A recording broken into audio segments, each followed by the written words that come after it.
अच्छा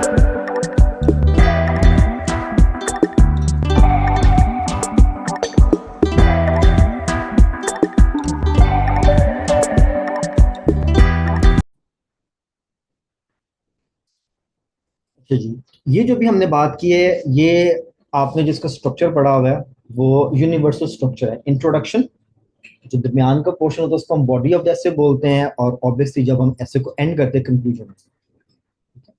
आइल्स में भी हम इसी स्ट्रक्चर को फॉलो करने वाले हैं, मगर इसमें थोड़ी सी मॉडिफिकेशन करेंगे as per the requirement of the IELTS. ठीक है, कि इंट्रोडक्शन में लिखना क्या है, आइल्स की क्या रिक्वायरमेंट है। अगर आप बॉडी की बात करते हैं, बॉडी ऑफ द एसे कितने पैराग्राफ बनाने हैं और हर पैराग्राफ को डेवलप कैसे करना है, आइल्स की क्या रिक्वायरमेंट है। और कंक्लूजन लिखना है तो उसमें क्या लिखना है और कितना लिखना है, that is very important to understand. यहाँ तक मेरे साथ है? ठीक है। सो कह रहे हैं कि आपका बेसिक स्ट्रक्चर वही है जो हम अभी तक पढ़ते आ रहे हैं, इंट्रो, बॉडी एंड कंक्लूजन। यहाँ पे भी वही है। अब इसको थोड़ा सा इनलार्ज करते हैं और मैं इसको हाईलाइट करता जाता हूँ। As we see it says introduction, क्या दो बातें लिखी हैं?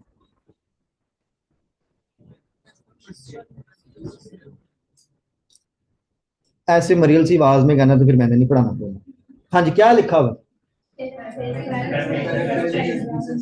पैराफ्रेज द क्वेश्चन, जिसको मैंने ब्रैकेट में बैकग्राउंड लिखा है, और लिखा हुआ है थीसिस स्टेटमेंट आंसर।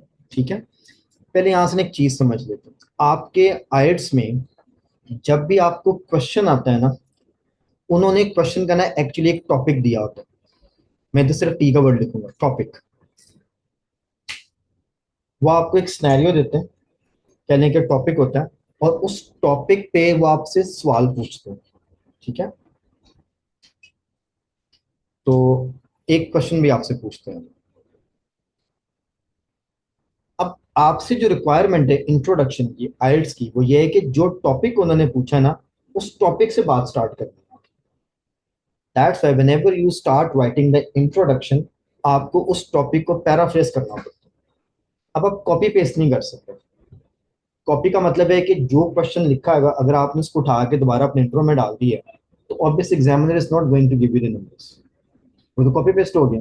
आपने क्या किया, आपने तो बस उठा के नीचे लिख दिया। Make sense? वो कहते हैं जी बात भी यहीं से शुरू करें, मगर इसको जरा अपने अल्फाज में बयान करें।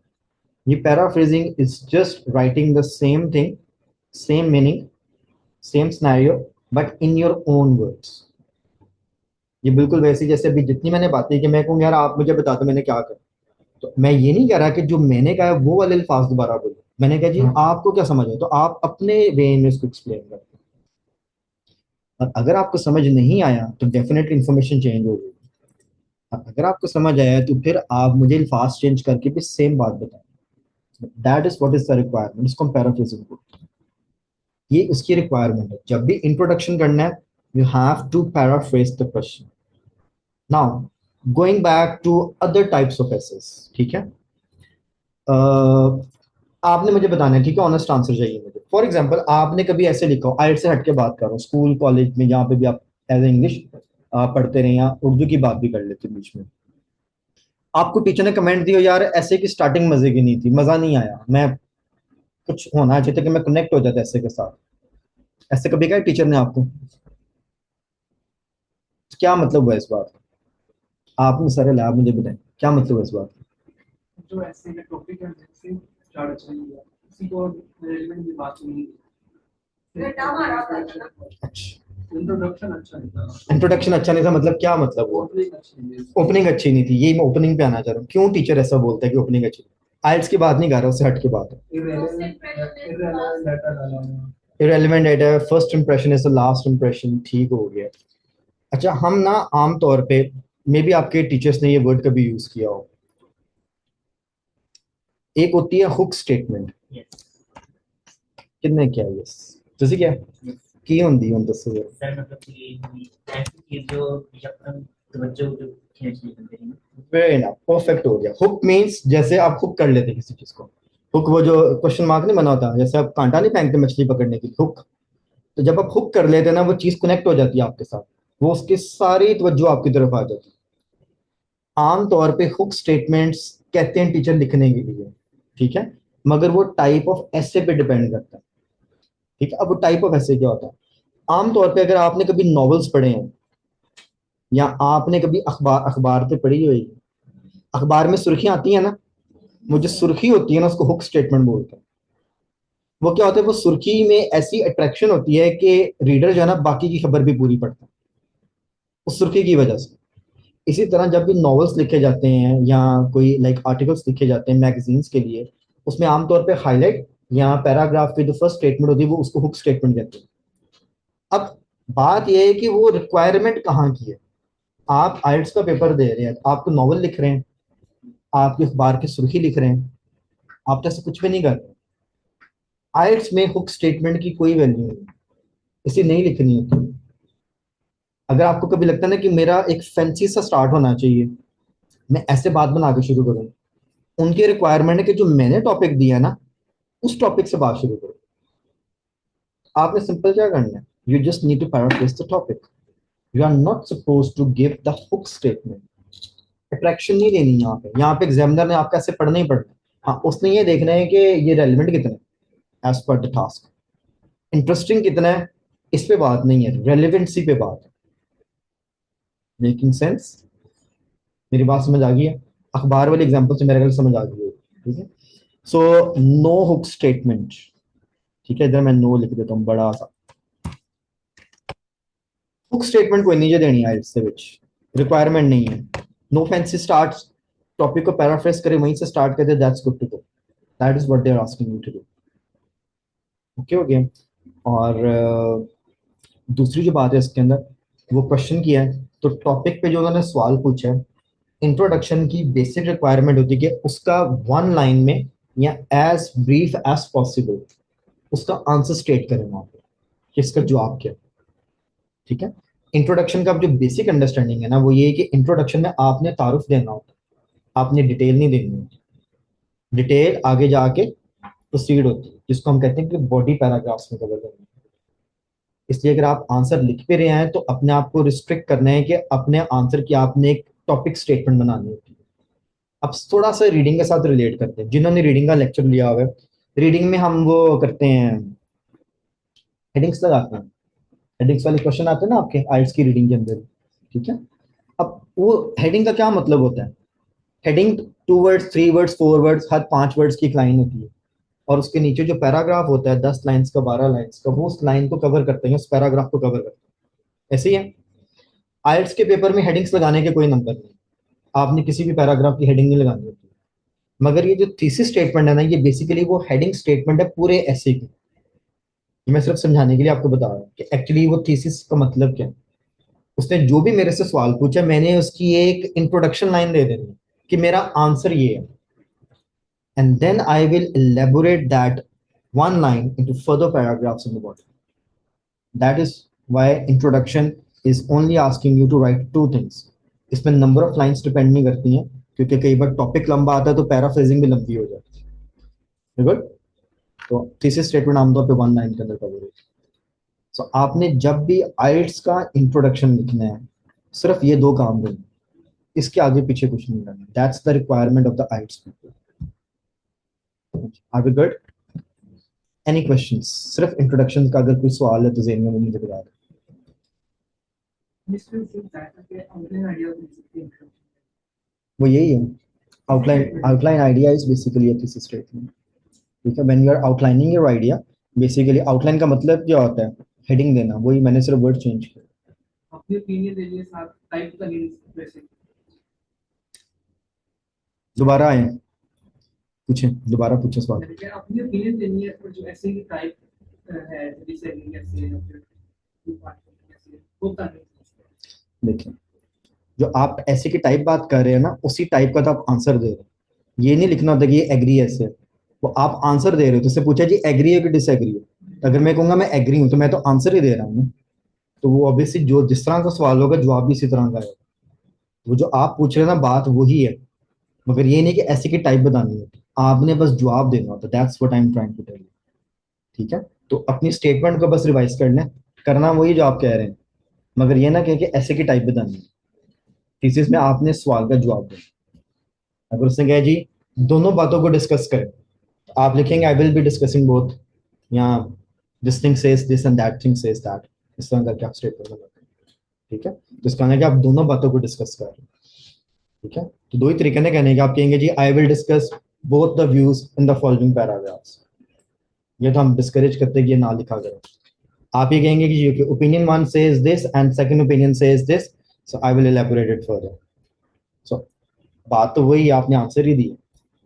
सो that's actually what the requirement is, कि आप उसको आंसर में कन्वर्ट करें। गुड, आउटलाइन का मतलब ये जो इसने बताया था। हाँ जी, और किसी को कोई कंफ्यूजन हो? गुड, ठीक हो गया। सो ये बात होगी इंट्रोडक्शन की। अब थोड़ा चलते हैं थोड़ा सा आगे। अब बात कर लेंगे बॉडी ऑफ द एसे। ठीक है, again as per the requirement of different categories of essay at different levels, school में, कॉलेज में, जो भी आपने एसेस लिखे हैं, या अगर आपने बीए में या मास्टर्स किया इंग्लिश में, तो वहां पे जो एसेस लिखे हैं सबके रिक्वायरमेंट्स डिफरेंट होती है। रिक्वायरमेंट को पूरा करना होता है जो एग्जाम की होती है। आर्ट्स की रिक्वायरमेंट है कि बॉडी में कम से कम 2 पैराग्राफ जरूर होने चाहिए, 2 से ज्यादा बन सकते हैं, कोई रिस्ट्रिक्शन नहीं है। मगर जिस तरह का वो सवाल पूछते हैं, 2 ही आइडियल पैराग्राफ। सो आपने जब भी आइल्स का ऐसे लिखना है, जो मेन पोर्शन जिसको बॉडी ऑफ जैसे बोलते हैं, आपके 2 मेन पैराग्राफ जरूर होने चाहिए। गुड, अब मेन पैराग्राफ की रिक्वायरमेंट क्या है उनकी? हर मेन पैराग्राफ में ये 3 काम आपने करने। ठीक है, वेरी मच इंपॉर्टेंट। जब भी आपने पैराग्राफ स्टार्ट करना है, उस पैराग्राफ का जो आंसर है, बेसिकली आंसर आपने जो ऊपर से स्टार्ट किया है, आपने वो आइडिया यहाँ पे अपना बकायदा लिख के बताना होता है कि आपका आइडिया क्या। आइडिया बेसिकली जो है ना, ओपिनियन होती है।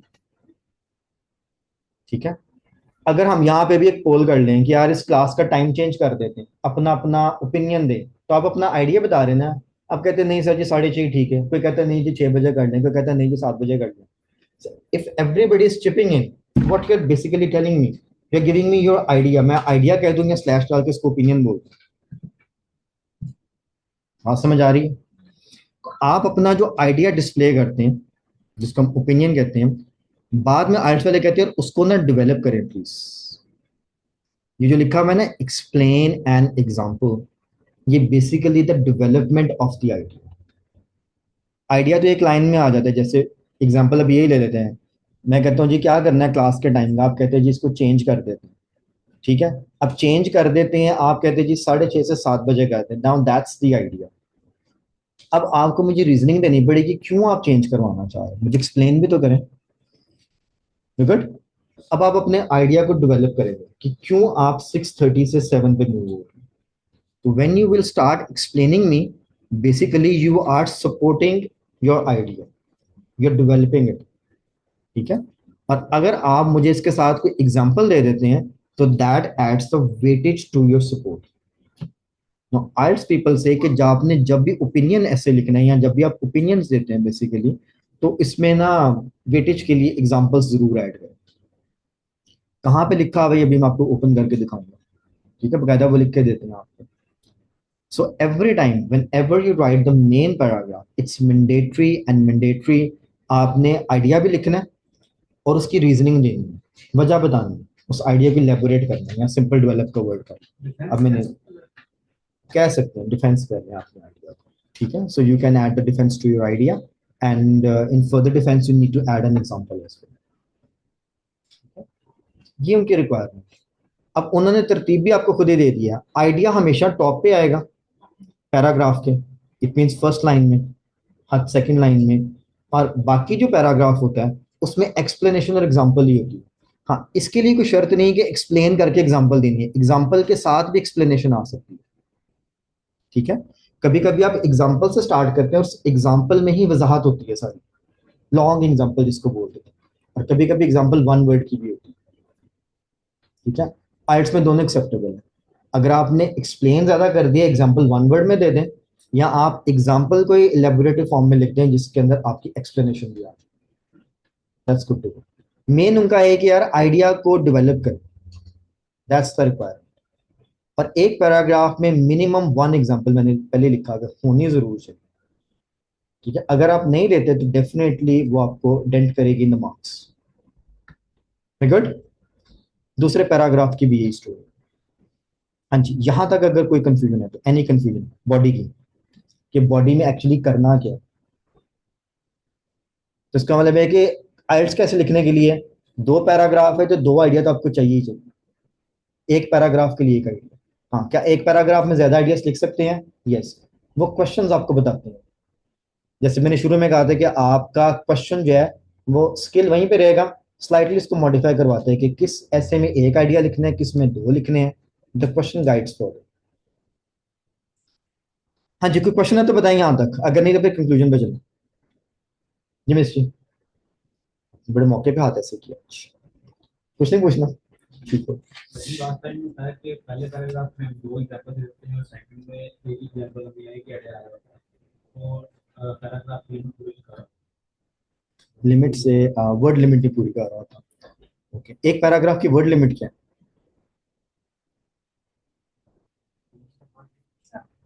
हाँ पार्डन सर, आपने एक पैराग्राफ का वर्ड यूज किया, मैं इससे पूछ रहा हूँ एक पैराग्राफ की वर्ड लिमिट क्या है? ओवरऑल ऐसे की तो हमें पता है 250 वर्ड चाहिए। ठीक है, आपका मैं क्वेश्चन रिपीट करता हूँ। सर बोल रहे हैं कि फर्ज करें हमने इसमें दो एग्जांपल्स दे दिए, ऐसे ही है, ठीक है, और इधर मेरे पास एक ही आइडिया और एक एग्जांपल दिया आपने, ठीक है, एक आइडिया दिया था और एक एग्जांपल दे दिया।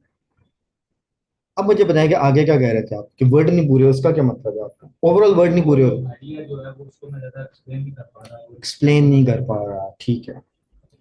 अच्छा जी, अगर आप आइडिया स्टेट कर देते हैं और आप उसको फर्दर इलेबोरेट नहीं कर पा रहे, मीन्स उसको डेवलप नहीं कर पा रहे, तो डेफिनेटली आपको डेंट पड़ेगा, ठीक है। ये उनकी रिक्वायरमेंट है कि आपने आइडिया को जो है ना इलेबोरेट करना, उसकी रीजनिंग देनी, कम से कम 2 से 3 जुमले उसकी रीजनिंग पे जाने चाहिए कि आप ये आइडिया क्यों दे रहे हैं, ठीक है। एग्जाम्पल जैसे मैंने पहले बताया कि वन वर्ड में भी आ सकती है। हाँ, इससे कोई फर्क नहीं पड़ता है कि ऊपर दो एग्जाम्पल्स दे दिया है और नीचे एक ही दी है। अगर तो क्वेश्चन की रिक्वायरमेंट नहीं है कि दो दो एग्जाम्पल्स दें, तो ये आपने एक एक्स्ट्रा दिया, कोई फर्क नहीं पड़ता, इट्स गुड टू गो, ठीक है। हाँ, अगर क्वेश्चन कहता है जी दो दो एग्जाम्पल्स दें या दो दो आइडियाज लिखें, फिर आपने यहाँ पे एक ही आइडिया लिखा है तो एक नहीं लिखा, तो डेफिनेटली वहां पर डेंट पड़ेगा। लास्ट मंथ पे क्लास में इसने बताया था कि आप दोनों कंपैरिजन में ले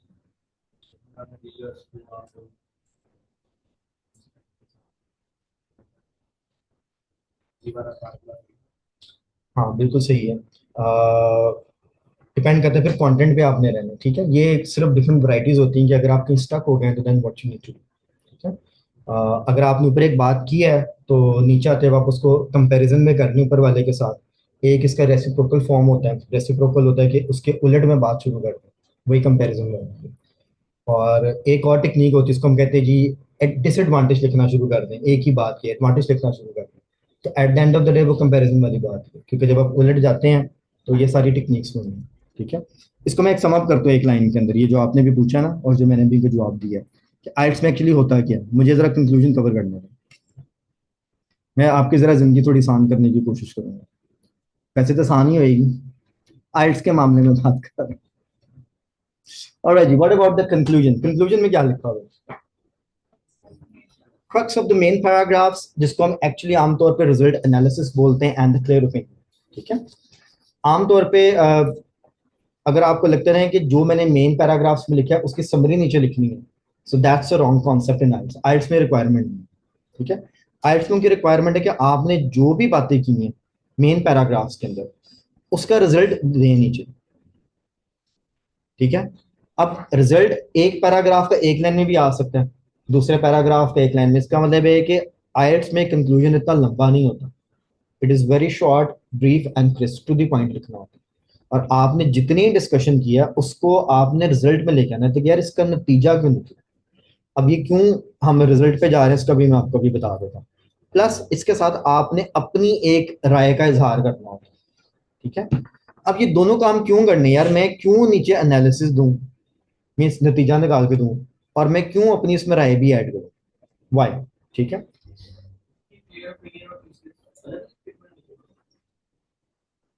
Yes, your thesis statement could be a clear opinion statement as well, but it couldn't be a clear opinion as well. ठीक है. For example, if you state like ये एग्जाम्पल अभी क्लास के टाइम की change की लेते हैं, आप कहते हैं जी well there are like multiple factors we need to change the time of the class and I will discuss it in further paragraphs. इसमें आपने ओपिनियन नहीं दिया मुझे, ठीक है? आप एक स्टेटमेंट लिखते हैं जी, I certainly believe that we need to change the time of the class and I will explain it in further paragraphs. I certainly believe ये आपकी क्लियर ओपिनियन आ गई, आप कह रहे हैं कि करना ही करना है चेंज, गुड। तो थीसिस स्टेटमेंट दोनों तरह से आती है, without clear opinion and clear opinion. Thesis में क्लियर करने की जरूरत नहीं होती, ये मैं भी एक्चुअली बताने ही लगा था कि ये एंड पे क्यों इसको लाइक क्लियर करना जरूरी है, ठीक है? इसका ना एनालिसिस यहां से निकलेगा।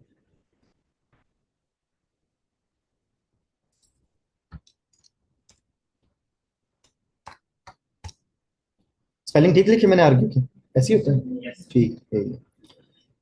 आपके बेसिकली आइल्स के अंदर जितने एसेस आते हैं ना, सारे के सारे आर्गुमेंटेटिव एसेस हैं। ये नीचे सिर्फ क्वेश्चन की टाइप्स हैं, ठीक है? ओपिनियन क्वेश्चन में वो आपको स्टेटमेंट बना के देता है जी, डू यू अग्री और डिसएग्री, ठीक है? चॉइस आपके पास, मगर वो आपसे आर्ग्यू करवाता है। एग्री हैं तो उसकी आर्ग्यूमेंट दें, जैसे सर ने भी बोला था डिफेंस करें, और अगर आप डिसएग्री तो उसकी आर्ग्यूमेंट दें कि आप डिसएग्री क्यों। एक आपका क्वेश्चन आता है जी डिस्कशन एंड ओपिनियन, उसमें एक ही व्यू के ऊपर वो दे देता है। जैसे फॉर एग्जांपल कुछ स्टूडेंट कहते हैं जी टाइम चेंज करना है, कुछ कहते हैं टाइम नहीं चेंज करना। वो कहते हैं जी दोनों व्यूज को डिस्कस करें और फिर अपनी ओपिनियन भी दें। इसका मतलब आपने आर्गुमेंट जनरेट करना है पहले, why change time and why not change the time, and then you have to add your opinion. अब अपनी राय देंगे तो वो क्लियर होनी चाहिए ना, इसलिए नीचे जाके आपको रिजल्ट निकालना पड़ता है, आपको क्लियर ओपिनियन देनी पड़ती है। और जैसे भी आपको मैंने एग्जांपल दी, शुरू में आप अगर जनरल स्टेटमेंट देते हैं इंट्रो में थीसिस की, तो एंड पे जाके आपने क्योंकि सारी डिस्कशन करनी है, पॉइंट्स अब आपने दे दिए, तो अब आपको एंड पे बताना पड़ेगा कि आपका रिजल्ट क्या है, इस सारी आर्गुमेंट का नतीजा क्या निकालना है, रिजल्ट एनालिसिस। हर क्वेश्चन के अंदर जैसे टू पार्ट आज हमने करना है, प्रॉब्लम एंड सोल्यूशन है, तो आपसे पूछेगा जी प्रॉब्लम एंड सोल्यूशन, एंड पे आपको बताना पड़ता है कि प्रॉब्लम ज्यादा है कि सोल्यूशन ज्यादा है कि दोनों बराबर है। जितने मसले उतने हमारे पास सोल्यूशन भी है। इसी तरह कॉजेज इफेक्ट्स भी हैं, and again goes for the advantage and disadvantage. And पे आपको बताना पड़ेगा कि जी एडवांटेजेस ज्यादा है या डिसएडवांटेजेस ज्यादा है, या आप दोनों बराबर है। ये क्लियर ओपिनियन होती है। अगर आप कहते हैं ना एडवांटेजेस ज्यादा, दैट्स अ क्लियर ओपिनियन। अगर आप कहते हैं जी I will elaborate advantages and disadvantages in further paragraphs, ये तो ओपिनियन नहीं है। अगर आप कहते हैं कि जी there are more advantages to this thing as compare to disadvantages, no that's the clear opinion. And if you say there are equal number of advantages and disadvantages, no that's a clear opinion। आप certainly के साथ यहाँ एक बात clearly साबित करें, तो वो डिस्कशन के बाद ही आती है। That's why when you end the essay, तो उसमें माय डियर फ्रेंड्स ये नेसेसरी है कि आपने एक क्लियर ओपिनियन देनी, ऐड करनी है, ठीक है? क्योंकि हम बात करें कि आइल्स के एसे की क्या रिक्वायरमेंट है। बाकी तो मैसेज हम लिखते रहे हैं, वो अपने अपने जगह पे सब ठीक है। So that's actually what the requirement is, क्योंकि ये सारे के सारे आर्गुमेंटेटिव एसेस हैं। इसीलिए वो आपसे बार बार कहते हैं कि यार आपने मेन पैराग्राफ में आइडिया देना, ठीक है? एक एक बहुत अरसा पहले ना एक चीज पे थोड़ी सी लाइक बहस होती थी, अभी भी शायद कुछ टीचर करते हैं मगर अब काफी कम हो गई हुई है। Lots of people because don't know कि आइल्स का क्राइटेरिया क्या, स्टडी नहीं करते प्रॉपर एंड ऑल दैट।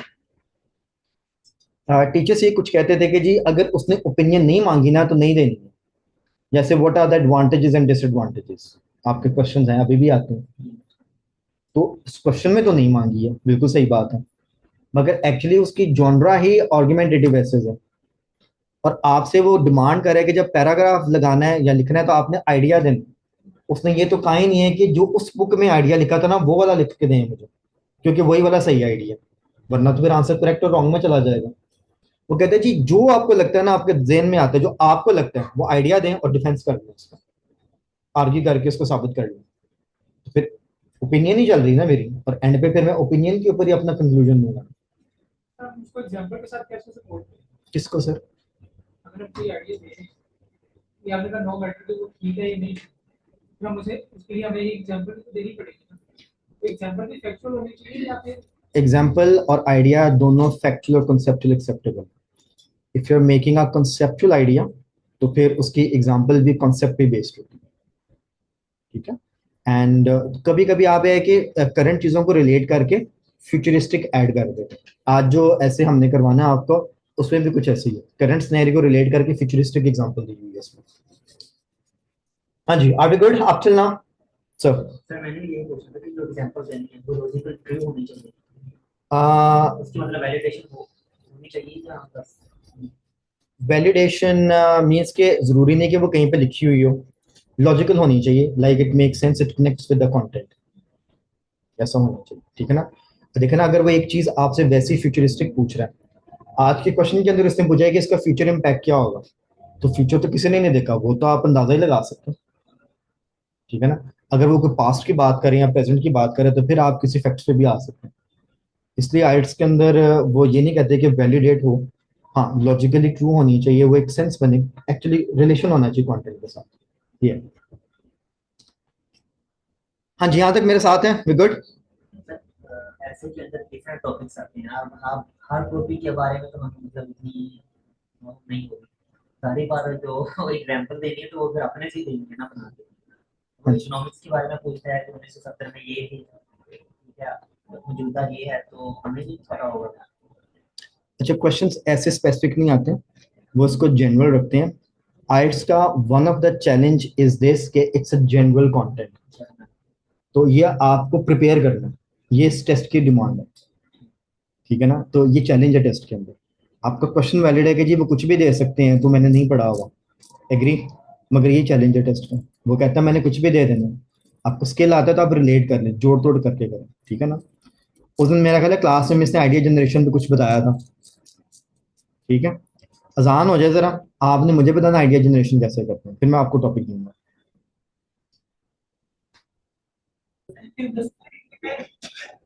अच्छा ठीक है, एक आपने बताया कि पास्ट एंड प्रेजेंट का फ्यूचर का हम मतलब कंपैरिजन कर सकते हैं, कंट्रास्ट कर सकते हैं, ठीक है। एक्चुअली आइडिया जनरेशन का जो मेन कॉन्सेप्ट है वो ये है कि you just need to juggle your mind, अपने माइंड को आपने हिलाना होता है कि कुछ मिल जाए इसके अंदर से, ठीक है ना। क्योंकि पेपर में एक्स्ट्रा सोर्स तो कोई अवेलेबल नहीं है, no help is available, no phone is available, so if you get a topic जिसके बारे में आपको समझ नहीं है आपने क्या करना है, तो दो चीजें हैं, ठीक है। जो एक चीज मैंने आपको बताई थी, क्वेश्चन से लेके चलते हैं, ठीक है। मैं जरा क्वेश्चन ओपन कर लूँ, वहां से बताता हूँ आपके साथ साथ, ठीक है। फॉर एग्जाम्पल जैसे अब ये आपका क्वेश्चन है जो आज हमारा टॉपिक है, जैसे यहाँ पे लिखा हुआ है जी, the rise of digital technology has transform the way we communicate, work and live, how has digital technology impacted workplaces and what future advancements can be anticipated।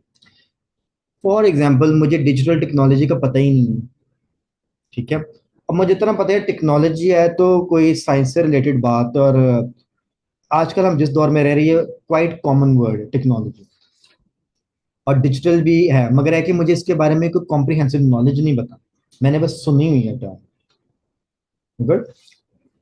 अब इसको दो तरीके होते हैं आपको आइडिया जनरेट करने के लिए। नंबर वन, आपको क्वेश्चन एनालिसिस करना आना चाहिए।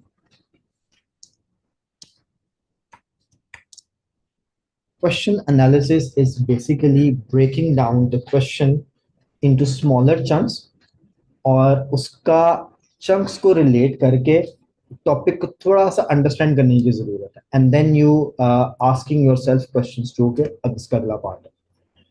फॉर एग्जांपल यहाँ पे लिखा हुआ है जी, द राइज ऑफ टेक्नोलॉजी, ठीक है। आपको डिजिटल टेक्नोलॉजी का वर्ड सिर्फ पता है, मगर ऐसा कोई नॉलेज नहीं है, मगर आपको राइज का पता है कि राइज का मतलब है बढ़ना, बढ़ रहा है कुछ चीज, ठीक है। फर्ज करें मुझे ट्रांसफॉर्म का मीनिंग भी नहीं आता, ठीक है, मगर मुझे इतना पता लगे कि द वे वी, ये तो बड़ा सिंपल सा फ्रेज है, द वे वी तरीकाकार, और वी हो गया हम, कम्युनिकेट ये भी बहुत कॉमन वर्ड है, वर्क और लिव। आई बिलीव कोई भी अगर इंटर का भी कैंडिडेट है ना, तो उसको इतनी सी वोकैब उसकी डेवलप होती है, तो इसको कम्युनिकेट, वर्क, लिव और राइस और द वे वी का मीनिंग आता है, गुड। अब आपने इसमें अंडरस्टैंड ये किया कि यार बढ़ रहा है कुछ, क्योंकि राइज ऑफ इसका मतलब है कि ये मुझे चंक बता रहा है कि ये चीज बढ़ रही है, ये पता नहीं बीच में क्या कर रही है, मगर इसकी वजह से जो हमारा तरीकाकार है,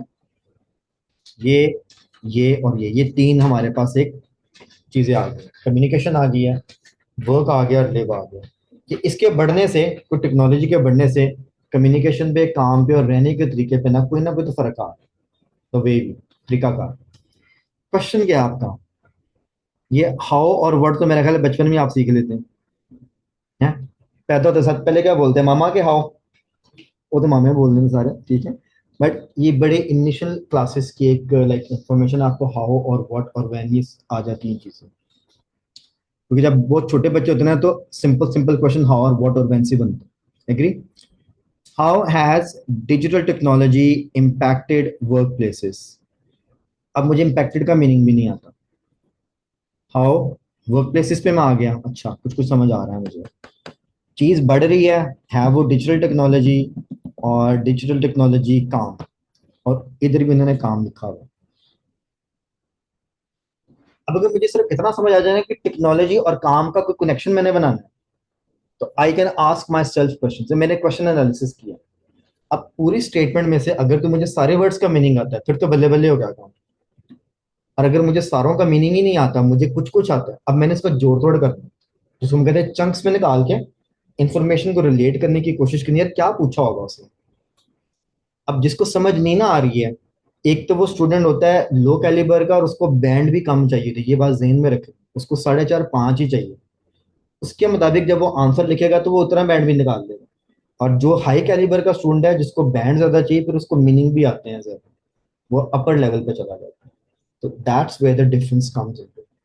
अभी हम बिल्कुल लो की बात कर रहे हैं, मुझे इसका मीनिंग भी नहीं आता, उसका भी नहीं आता, मैंने क्वेश्चन एनालाइज कर लिया। अब मेरा दूसरा स्टेप क्या,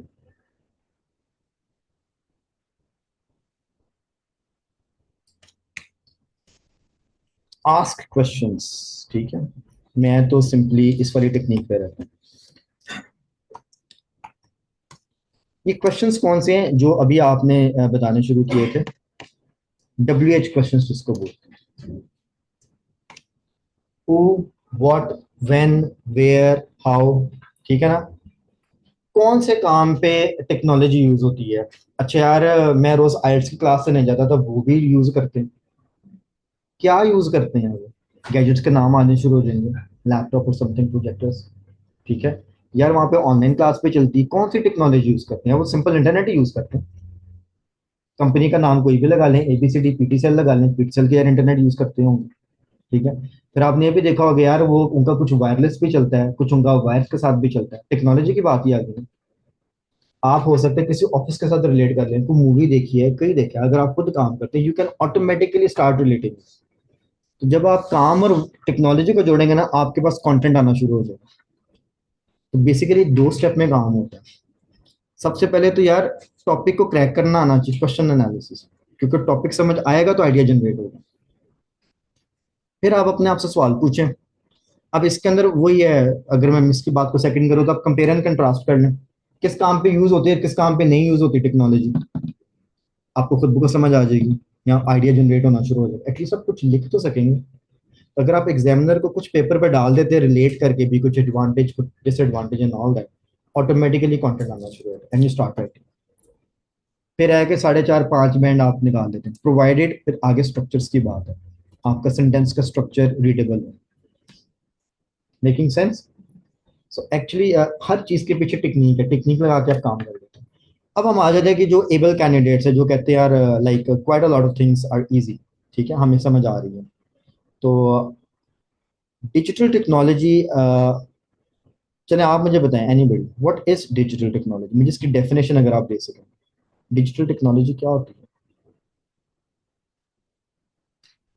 आंसर पढ़ लिया, अगर वैसे तो वहां से भी समझ आ जानी चाहिए। हाँ जी, चलो कोई गलत ही दस दो।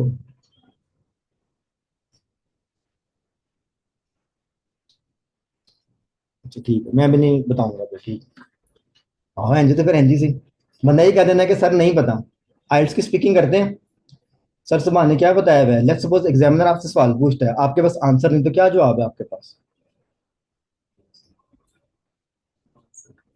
अगर आप साइलेंट हो जाते हैं, पॉज आ जाता है, तो फिर तो उन्होंने आपको उड़ा देना है, मीन्स फ्लाइंग, फेल वाला फ्लाइंग। अगर आपको वो एक ऐसा सवाल पूछता है, आपको उसका आइडिया कोई नहीं, तो आपका जवाब क्या होना चाहिए। आइल्स की स्पीकिंग की बात कर रहा हूँ, सेक्शन 3 की। एक्सपीरियंस नहीं किया but I would like I have no knowledge about it. I have no clue sir what you're asking me. I have no information. तो जवाब तो दिया करो यार, ठीक है ना। आप बोल दे सर नहीं पता डेफिनेशन, ऐसे बुद्ध बन के बैठ जाते, ठीक है। चलें जी, coming back to the digital like technology, इसकी आमतौर पे एज सच जो गूगल डेफिनेशन है वो ये है कि कोई भी ऐसा काम जो कि कुछ चीज़ें ऑटोमेशन पे लगा दें या खुद का काम होना शुरू हो जाए, जिसमें टेक्नोलॉजी है, टूल्स यूज़ होते हैं, पीछे सॉफ्टवेयर रन होते हैं, तो ऑटोमेशन पे भी जा सकता है काम। जैसे आपकी कई ऑटोमेटिक मशीन्स हैं आजकल, ठीक है ना, तो ऑब्वियसली उसके पीछे लाइक सॉफ्टवेयर रन हो रहे होते हैं, फिर उसका हार्डवेयर होता है, तो प्रोग्रामिंग हुई होती है, तो वो काम चलता रहता है। रोबोट टाइप्स जिसमें चेक्स लगे होते हैं ऑल दैट, ठीक है ना। अब कई आप मॉल्स में जाते हो, ऑटोमेटिक डोर्स लगे हैं, हमें उधर तो कोई बंदा नहीं खड़ा ना, सेंसर ही लगा हुआ ना, सेंसर में प्रोग्रामिंग हुई हुई है कि जब भी कोई चीज आएगी तो you have to open good and so on. वो ये सारी डिजिटल टेक्नोलॉजीज हैं, और क्या, ये मैंने बिल्कुल एक छोटी सी एग्जांपल दी है सिंपल सी, कि ऑटोमेटिक डोर्स आपके लगे हैं ऑल दैट, ओके। सो अगर हम एबल कैंडिडेट्स की बात करें, उसका समझ आएगा यार, the rise of digital technology, अच्छा ये चीज बढ़ रही है और digital technology on the rise है, has transformed the way we communicate. अब वो ये कहेगा यार, अच्छा इसमें हैज लगा, प्रेजेंट टेंस यूज हो रहा है, मगर ये प्रेजेंट परफेक्ट यूज कर रहा है क्योंकि इसने ट्रांसफॉर्म्ड लगा दिया। इसका मतलब कि वो ऑलरेडी बता रहा है कि ये टेक्नोलॉजी राइज पे भी है, and at the same time ये काफी हद तक चीजें चेंज कर चुकी है। ट्रांसफॉर्म मीन्स के चेंजिंग आ रही है और हो भी चुकी हुई है। किन किन चीजों में चेंज आ चुके हैं? कम्युनिकेशन, वर्क और the way we live now. इन तीनों एस्पेक्ट्स ऑफ लाइफ या एरियाज के अंदर technology has already changed the things, ठीक है। जिसकी very common and simple example आपका मोबाइल है, एग्जैक्टली आपका मोबाइल है, और मोबाइल के अंदर अगर आप यहाँ से 10 साल पीछे चले जाएं तो ये आपका व्हाट्सएप वगैरह ऐसी चीजें तो कुछ भी नहीं थी, ठीक है। अगर आप में से कोई सीनियर सिटीजन बैठा तो शायद वो ये भी बता दे कि इनकमिंग पे भी पहले पैसे कटते थे, ऐसे लोग के पहले मिस कॉल भी नहीं से देंगे, हाँ मिस कॉल भी पैसे कटते थे, ठीक है। इतना कोई सीनियर सिटीजन नहीं है। अभी जो है वो एसकॉम सिम पे ऐसे होते हैं इनकमिंग कॉल Fair enough. अच्छा मैं एग्जांपल देता हूँ, वैसे मैं सीनियर सिटीजन नहीं हूँ, अच्छा जब ये जैस नया नया आया था ना, तो दो सिम्स होती थी, एक होती थी येलो सिम, एक होती थी ब्लू सिम, उनका नाम ही यही था, yellow SIM and blue SIM. तो ब्लू सिम आमतौर पे वो एक होती थी पोस्टपेड और एक प्रीपेड, जिसको उन्होंने कहा, ठीक है। आई बॉट द सिम, ठीक है, ऑफ 8,000 रुपीज, सिम 8,000 की खरीदी थी। और उस वक्त मेट्रोला का एक फोन आता था, टॉक अबाउट, ठीक है, वो जैसे पुलिस वालों के पास वायरलेस फोन नहीं होते, इस तरह का फोन मैंने खरीदा था, ठीक है। और उसका जो रिचार्ज है वो भी जैस के सेंटर में गुलबर्ग में था उस वक्त, वहीं जाके कराना पड़ता था, ठीक है। और इनकमिंग के भी पैसे थे सब ने क्या, अच्छा बेल नहीं मारनी, ठीक है, जो तो कोई गल करनी होती फोन करना, मेक सेंस, ठीक है। So now the technology has evolve, तो ये आप देखिए आपके पास सोशल मीडिया कितनी चीजें आ गई, so this way how the things have changed, ठीक है। और ये मैंने बहुत कोई पुरानी बात नहीं बताई, अच्छा ये कुछ अर्से पहले की बात है। ओके जी, coming back to the point. So अब आपको अगर टॉपिक समझ आ गया, अब आपसे उसने दो ही सवाल पूछे हैं। वो कह रहे हैं यार कामों पे इसका आमतौर पे क्या इम्पैक्ट है। तो बेसिकली एक आपका जो पैराग्राफ है ना, वो ऐसा होना चाहिए जिसमें एक्चुअली वर्क रिलेटेड आइडिया, उसकी डेवलपमेंट, उसकी कोई एग्जांपल होनी चाहिए कि यार डिजिटल टेक्नोलॉजी का what is the impact on the work. फिर आप जगल करें अपने माइंड को और अपने आप से सवाल पूछें, फिर आपको डिफरेंट कंपनीज नजर आ जाएंगी। आमतौर पे इसमें अगर आप ज्यादा बड़ी कंपनीज को सोचेंगे तो आपको समझ आएगा कि ऑटोमेशन कहाँ कहाँ चल रही है। आपकी ये जो ऑटोमोबाइल की कंट्री है, इसमें कमाल किस्म की ऑटोमेशन है। अगर आप सिंपल कभी गाड़ी को अगर आप अनकारपेट करें तो उसको देखें नीचे, तो उसमें हजारों उसमें जो है ना वो लाइक वेल्डिंग के जॉइंट्स लगे होते हैं, और वो इतने कुछ बारीक होते हैं कि वो हाथ से करना इज वेरी डिफिकल्ट। मशीनी काम करते हैं तो वो पूरी प्रोग्रामिंग होती है कि हर गाड़ी के कहाँ कहाँ पे आपने लाइक वेल्डिंग करनी है। तो अब जितनी भी गाड़ियां बनती हैं वो सारी ऑटो वेल्ड्स में जाती हैं, ठीक है। और भी बेशुमार काम है आपके, ठीक है, कोई भी एग्जांपल ले लें आप, ठीक है। अगर आप कभी मेरा नहीं ख्याल, शायद पाकिस्तान में है यानी आई एम नॉट श्योर, बट मेरा ख्याल है कहीं पे है, हाँ है, ये जो आपके बड़े बड़े फ्रोजन फूड्स वाले हैं, ठीक है ना। तो ये आपको क्या लगता है, ये जो पैकेट्स में आपको फ्रोजन फूड इतना मिल जाता है, जो नगेट्स आप और ये सारी चीजें मजे से खाते हैं, ये हाथों से पैक होती हैं, सारा ऑटोमेटेड है। इवन कटिंग तक ऑटोमेटेड है, जो इनकी बुचरिंग होती है वो भी ऑटोमेटेड है।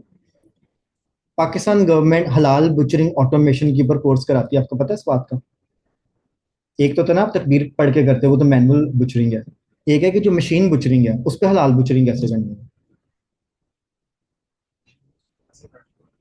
है ना? वो लाइक उसके डिफरेंट तरीके होते हैं, उसे नहीं वो तकबीर पढ़नी होती है, तो वो उसके ऊपर मेथड होता है। ठीक है। सो अब देखे ना, KNN ये जो लाइक बर्ड फूड वाले हैं, इतना ज्यादा फूड डिलीवर करते हैं, तो ये है तो एक बंदा रखा हुआ है ना, एक बंदा भी जितना काम सिर्फ ज़िबा करना है तद भी पूरा ना, इतनी ज्यादा उनको कटिंग चाहिए होती है। लेकिन उसके वहां पे हलाल लिखा। ये एक लेदर स्टोरी, इस पे रह रहे थे। ठीक है। द थिंग इज दिस के मशीन्स अवेलेबल हैं। ठीक है, ये मैं सिर्फ ऑटोमेशन की बात कर रही, छोटी छोटी चीजें। सो अगर आप सोचना शुरू करें ना, तो ऐसे दिमाग को लाएंगे तो आपको आइडिया आना शुरू हो जाएंगे। बात ये है कि हम दिमाग को लाते नहीं हैं।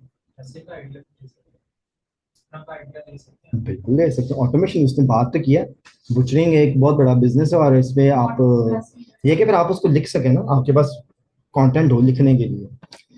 इसीलिए तो मैं कहता हूँ कि आप पढ़ते नहीं है, देखते नहीं है चीजें। ठीक है। और चलो रिकॉर्डिंग और एक और बात भी बीच में डाल देते हैं।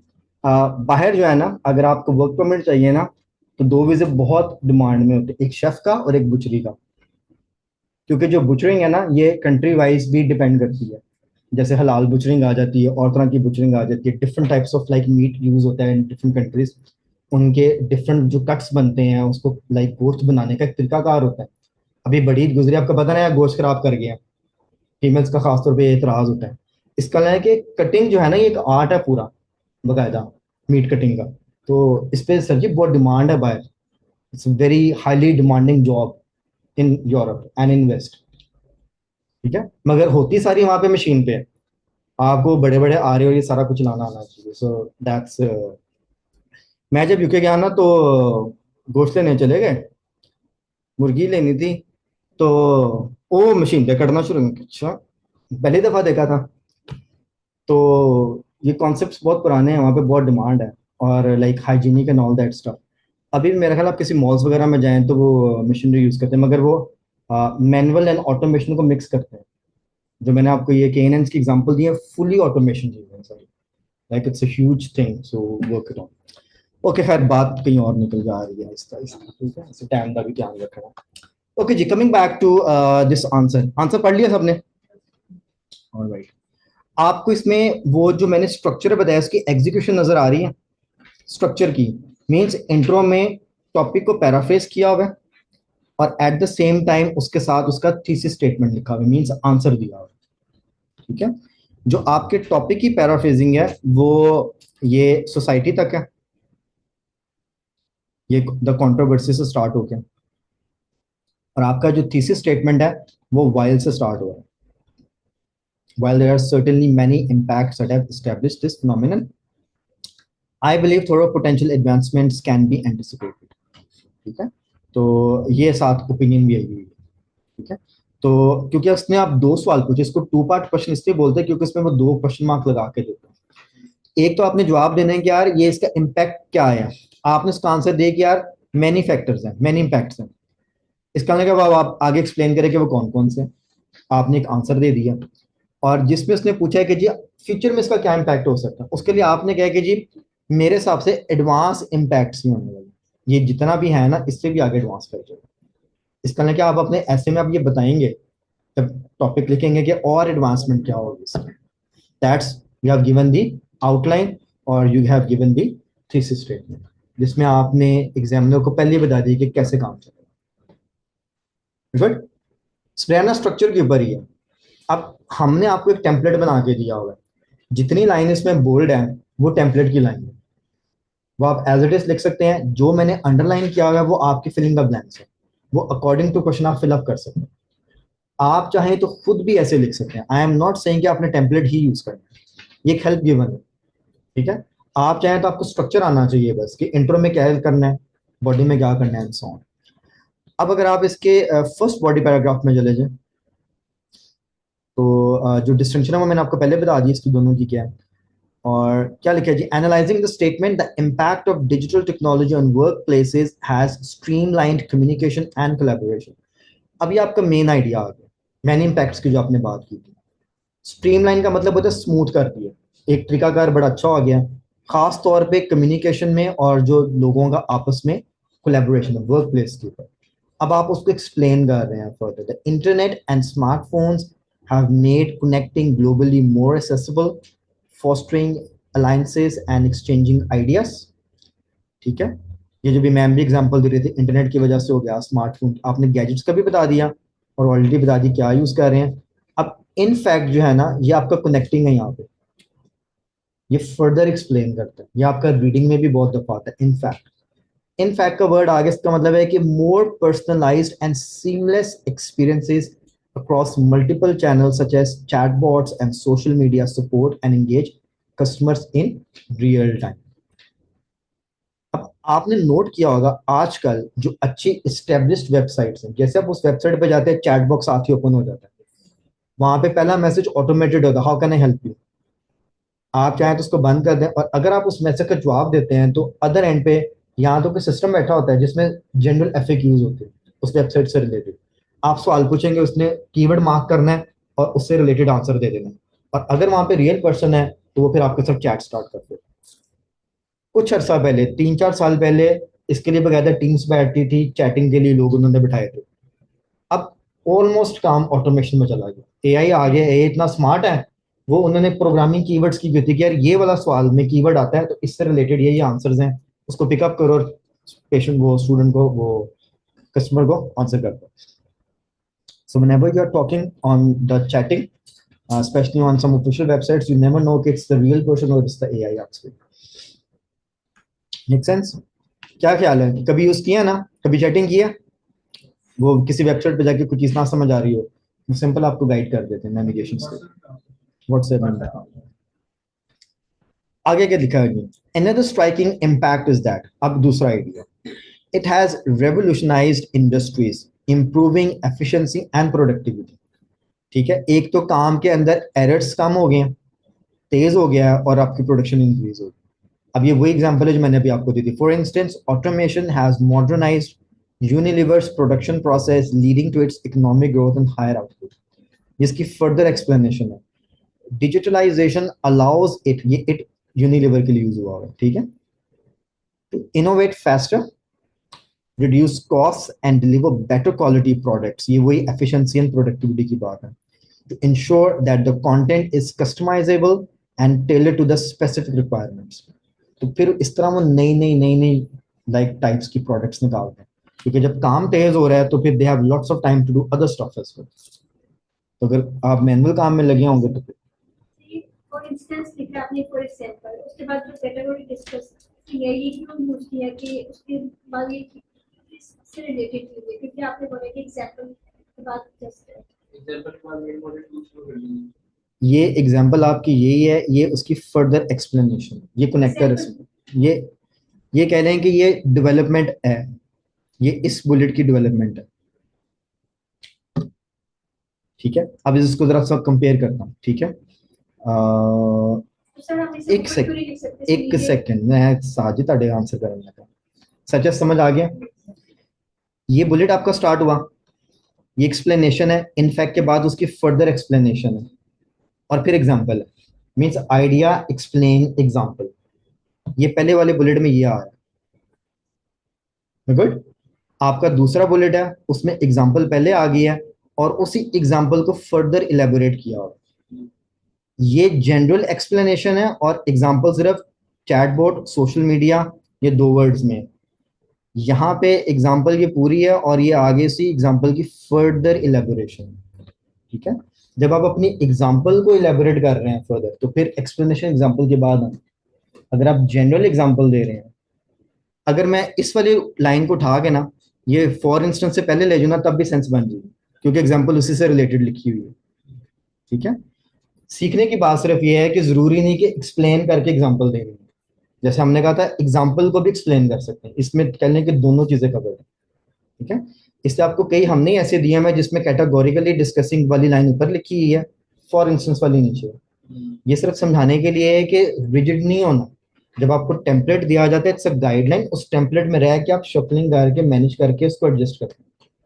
That's what you need to learn. क्योंकि एग्जाम में क्या होता है, आपको लगेगा यार ये वाली लाइन पहले लिखनी थी, अब मुझे नहीं कोई बात समझ आ रही, मेरे पास एग्जांपल ही है, तो मैं तो स्टक हो गया एग्जाम में।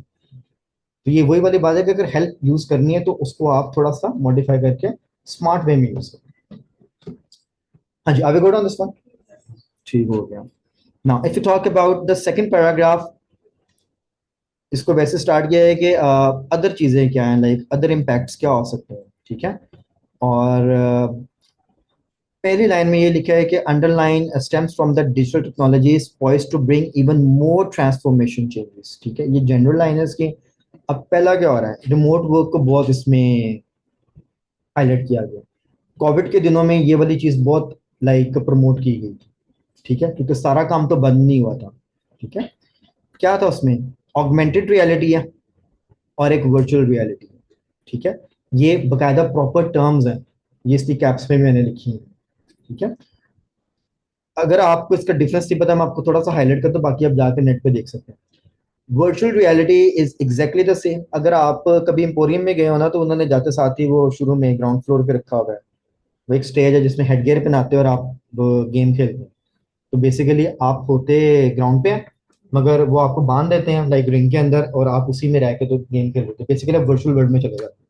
यू फील लाइक कि आप फील्ड में हैं, वहां पे जाके आप एक ट्रेन में है, मीन्स कोई जंगल है, कोई पहाड़ है, किस तरह की गेम है, उसके अंदर आप जाके खेल रहे हैं। 3D गेम्स बेसिकली, ये अब घर पे भी फैसिलिटी अवेलेबल है अगर आपके पास गैजेट्स पूरे हैं तो। गुड। उसमें आप बैठे घर में होते हैं, मगर एक्चुअली आप you go into the scene. Augmented reality exactly जो अभी हम कर रहे हैं। ऑगमेंटेड रियलिटी में कुछ चीजें रियल होती हैं और कुछ टेक्नोलॉजी भी होती है। अब ये जितने मेरे स्टूडेंट्स ऑनलाइन कनेक्टेड हैं, ये इस वक्त यहाँ पे फिजिकली अवेलेबल नहीं है, मगर उनको लग रहा है कि रियल क्लास हो रही है। वो कोई अपने घर में बैठा है, कोई लेटा होगा, कोई वो पता नहीं क्या कर रहा होगा, तो they are taking the class. Good. यहाँ पे आप एक फिजिकल एनवायरनमेंट में बैठे हैं, प्रॉपर एक माहौल बना हुआ है, क्लासरूम है, बिल्डिंग है, सारा कुछ है। आप रियल रियलिटी में, जितने इस वक्त ऑनलाइन स्टूडेंट है वो ऑगमेंटेड रियलिटी में, वो हमारे साथ ही जुड़े हुए हैं, मगर हाफ रियलिटी है, हाफ वर्चुअल। गुड। आपकी जितनी वीडियोस आजकल बनती हैं, ये सारी ऑगमेंटेड रियलिटी है। लोग आपको तस्वीरों में पूरी दुनिया की सैर करा देते हैं। आजकल जो व्लॉगिंग करते हैं, ये देखिए हम यहाँ पे घूम रहे हैं, ये हो रहा है, वो हो रहा है, तो वो ऑगमेंटेड रियलिटी। आप अपने घर में बैठे बैठे उस जगह का विजिट कर आते हैं, दैट्स ऑगमेंटेड रियलिटी, ठीक है। ये बहुत देर से चल रही टर्म्स अभी हैं। वर्चुअल रियलिटी इसका अगला वर्जन।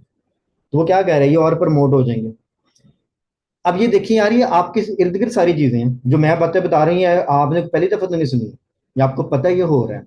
इट इज जस्ट कि जब टॉपिक आता है आपको वो लिखना आ जाए, वो रिलेट करना आ जाए, then you put it on the paper.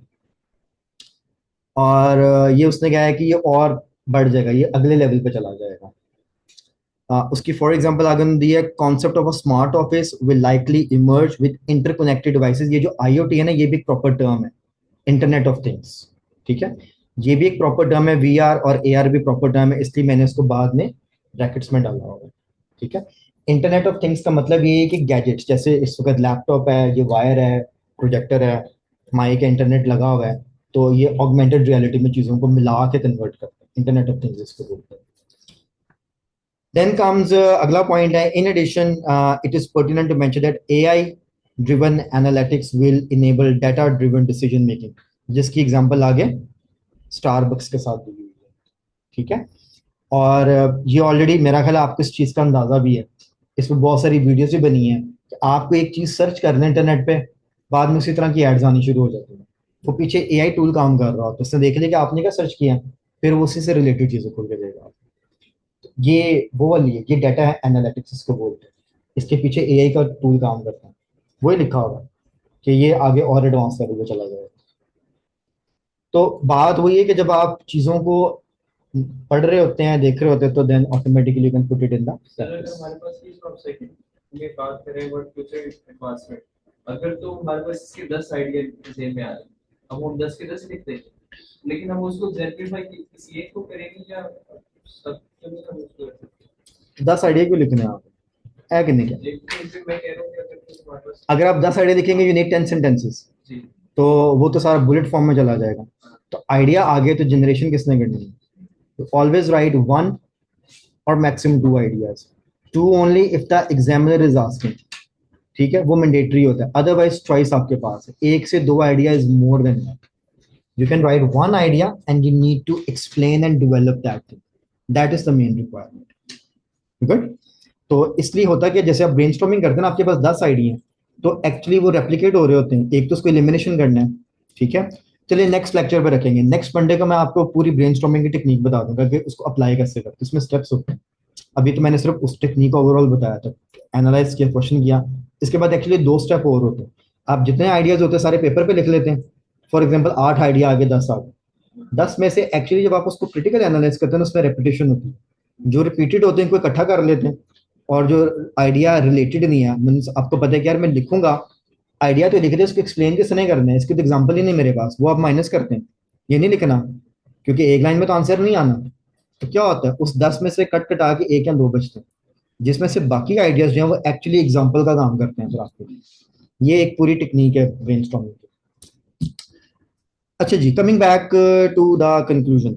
In conclusion, ये अगेन हमने फिक्स स्ट्रक्चर बनाया हुआ है, टॉपिक लिखा करें इसके अंदर, और ये इसकी क्लियर ओपिनियन एंड पे ऐड की हुई है। I believe that as we move forward, advancements in AI hold the promise of further reshaping work environments. तो राइटर जो इसमें क्लियरली बता रहा है कि एडवांसमेंट्स होंगी, जो उसने थीसिस स्टेटमेंट में भी एक्चुअली क्लियरली बता दिया कि इम्पैक्ट्स ये हैं, मगर मेरे हिसाब से एडवांसमेंट्स होंगे। इसको हम बोलते हैं clear opinion. That's why in conclusion you need to add the clear opinion.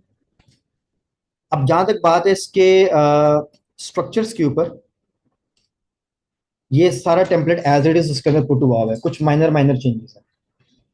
Template के अंदर जब आंसर हमने डाला है तो टेम्पलेट वाली लाइंस बोल्ड में है, और जो फिलिंग द ब्लैंक्स है उसको अंडरलाइन कर दी already, so that you can clearly see कि टेम्पलेट कैसे अप्लाई कर। ये जो टेम्पलेट हम आपको आजकल दे रहे हैं, ये काइंड ऑफ हमने इसको यूनिवर्सल बनाया, ये किसी भी ऐसे पे लग जाता है जो आइट्स के अंदर आती है, उसको पूरे स्ट्रक्चर को ध्यान में रख के ये डिजाइन हुआ होगा। तो ऑब्वियसली क्वेश्चन वाइज थोड़ा थोड़ा मॉडिफाई होता है, वो जैसे जैसे आप प्रैक्टिस करते हैं ऑटोमेटिकली वो आपको फिर समझ आना शुरू हो जाता है। गुड। अब इसको सीखना कैसे, अप्रोच कैसे करना है एंड सो ऑन। पहली चीज तो ये है कि आइडिया जनरेशन पे बात होगी है। आइडिया जनरेशन एक तो जगह करके आता है, प्लस एकदम कहीं से आमद कोई नहीं होनी होती है, आपने पढ़ना होता है ज्यादा से ज्यादा। ठीक है, एक आदत बना लें, जब तक आइल्स का पेपर देना है, आप जब आइल्स की रीडिंग करते हैं उसमें बहुत ज्यादा जनरल नॉलेज है। एक तो उसको सिर्फ सॉल्व करने के लिए नहीं, सिर्फ नॉलेज के लिए भी पढ़ा करें, आपको ना फिर रीडिंग पढ़ने का मजा आएगा। एक तो आपको वहां से आइडिया मिलते हैं, वही आइडियाज आप अपने पेपर्स में डाल सकते हैं, लॉट्स ऑफ आइडियाज आते हैं, न्यू न्यू इन्फॉर्मेशन होती है इसके अंदर। दूसरा, आजकल यूट्यूब पे या जो भी आप मीडियम यूज करते हैं, टाइम वेस्ट करने के अलावा अलावा बहुत सारी काम की चीजें होती हैं। ठीक है, और बहुत लंबी लंबी वीडियोस देखने की जरूरत नहीं है। There are lots of people are making a very good stuff.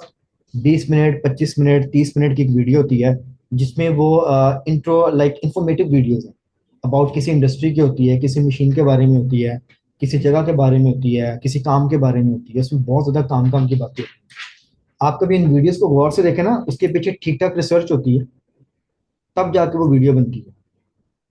मैंने भी रिसेंटली कितनी वीडियोस ऐड की, आयरलैंड की है वो, कई बार 3-3, 4-4 दिन लगते हैं वो 5 मिनट की वीडियो बनाने के लिए, क्योंकि रिसर्च करनी पड़ती है, मटेरियल को निकालना पड़ता है, ऑथेंटिकेशन होती है, तब जाके वो 5 मिनट का कंटेंट निकलता है उसमें से, और फिर उसकी हम वीडियो बना के तो आपको देते हैं। तो क्योंकि उस मटेरियल के पीछे ठीक ठाक काम हुआ होगा। तो जो बंदा 30 मिनट की वीडियो आपको बना के, जरा आप अंदाजा करें उसने कितना काम किया होगा उसके पीछे। उसने पता नहीं कहाँ कहाँ से इन्फॉर्मेशन इकट्ठी करके आपको 30 मिनट्स में दे दिए। बहुत काम की चीजें होती हैं, just for the sake of knowledge. आपके आइल्स में कहीं से टॉपिक आ जाता है, तो आपको जो है ना कंटेंट वहीं से मिलना है। कुछ सुना होगा, कुछ पढ़ा होगा, तो आप रिलेट कर सकते हैं। अब आपको रीडिंग का शौक नहीं है ज्यादा, तो आइल्स की रीडिंग तो करनी करनी मजबूरी है आपकी, कुछ आइडिया वहां से लें। हम विजुअल वर्ल्ड में रहते हैं, हम देखना ज्यादा पसंद करते हैं आजकल, तो कोई ना कोई काम की वीडियो देख लिया कर, ना देखें रोज एक दिन छोड़ के देख लें, सिर्फ ये देख लें कि यार मुझे आइल्स का कंटेंट चाहिए। तीसरा, आपके पास सोर्स है, सैंपल आंसर्स पढ़ा करें, ओवर द इंटरनेट बेशुमार पढ़ें, स्ट्रक्चर के लिए नहीं, आइडिया के लिए। ये मत देखें कि पैराग्राफ में ये इतना लंबा कर दिया, इतना छोटा कर दिया, सिर्फ उसमें से आइडियाज निकाल दिया करें कि टॉपिक ये आइडियाज है, फिर एग्जाम में आपके काम आएंगी चीजें। दूसरी चीज, लिखेंगे तो बाद में नहीं, क्योंकि राइटिंग का पेपर है। लिखना क्या है, ऐसे पकड़ें, जैसे ये वाला ऐसे आपको एक आंसर दे दिया, पहले इसी ऐसे को रीराइट करें। स्ट्रक्चर गिवन है, उसी स्ट्रक्चर में अपने आइडिया पुट करके देखें और फिर इसके साथ कंपेयर कर लें। सैंपल आंसर आपके पास है क्या, जैसे मैंने आइडिया पुट किए हैं क्या इसमें भी वैसे लिखे हुए हैं, कुछ बात बन रही है। आपको एक्चुअली सैंपल या वो आपको टेम्पलेट यूज करना आ जाएगा। गुड। प्लस अगर टेक्नोलॉजी पे ऐसे आ ही जाता है, so it's a lot of information in their. ये जो ऐसे लिखा है ये भी थोड़ा सा रिसर्च के बाद ही लिखा होगा, कुछ चीजें पता थी, कुछ रिसर्च करके डाल दी। ठीक है, तो आपको एक कॉम्प्रिहेंसिव चीज मिल रही है। तो at the end of the day आपके पास ये नॉलेज अब एड ऑन हो गया। कोई भी टॉपिक आएगा आईटी से रिलेटेड, एआई से रिलेटेड, डिजिटल टेक्नोलॉजी से रिलेटेड, आप इसमें से कंटेंट निकाल के वहां पे इजीली पुट अप कर सकते हैं। So that's how you practice. फिर आपने नए क्वेश्चन को अटेम्प्ट करना, इससे पहले नहीं करना, क्योंकि नए क्वेश्चन में चैलेंजेस अपनी जगह पे होते हैं। तो पहले जब आंसर आ जाए उसको अच्छे से प्रैक्टिस करें, उसको रिवाइज करें, उसको सीख लें लिखना, और फिर नया चैलेंज पकड़ें और देखिए इसमें मैं काम कर सकता हूँ नहीं कर सकता। और जब वो करेंगे definitely you will write it and give it to us, we'll check it and then we'll give you the feedback it's right और रॉन्ग और how much correct it is. हाँ जी, कोई गल समझ आ रही है? Yes okay. ऑनलाइन फ्रेंड्स कोई सवाल है तो बताएं। Artificial process data Tesla is leading. Sharjeel ji बिल्कुल सही दिया, काइंडली सेंड। शर्जील जी भेज दिया हुआ ग्रुप में अंदर, ये सुबह से आया हुआ है। ठीक है, टेस्ला की इन्होंने अच्छी एग्जांपल दी है, उनकी जो लाइक कार्स हैं। और आजकल जो ये मैं देख रहा था, आई थिंक वो गूगल ने रिसर्च किया है, किसने की है I am not sure about the company. वो जो ऑटो ड्रिवन कार्स हैं, when you like call a cab, no driver is, it's driverless car, total automatic है। वो मेरे ख्याल है टेस्ला की टेक्नोलॉजी है और गूगल मैप्स को मिलकर उन्होंने एक जॉइंट वेंचर किया। तो आप उसमें जैसे डेस्टिनेशन डालते हैं, वो मैप खुलता है और वो ऑटोमेटिकली टेक यू। ठीक है, और इस पर बाकायदा रिसर्च हुई है कि जितने भी एक्सीडेंट्स होते हैं रोड के ऊपर, जितने भी उनके एनालिसिस किए ना, like most of the time it's the drivers error. ठीक है, और जो ऑटोमेशन कार्स हैं उसकी भी उन्होंने एनालिसिस की है, जो सेल्फ ड्रिवन कार्स हैं उस पर भी उन्होंने देखा है कि इनके जो एक्सीडेंट्स हुए हैं उसमें भी जो मैनुअल गाड़ी चला रहा था ना उसकी गलती होती थी, जो ऑटोमेटिक कार चल रही है इसकी गलती बहुत कम होती थी। तो ये रिसर्च काफी देर से चल रही है, बहरहाल ये अभी प्रैक्टिस में आ चुकी है। गुड। आप जब जाएंगे तो ऐसी गाड़ी में घूमना आपने। ठीक है, फिर आपको याद है कहाँ कोई होंडा सी टीचर होने दसिया सी जी कहाँ बुलाना है सर जी, आप लोगों ने जाके कहना अच्छा सर असि आ गए यूके।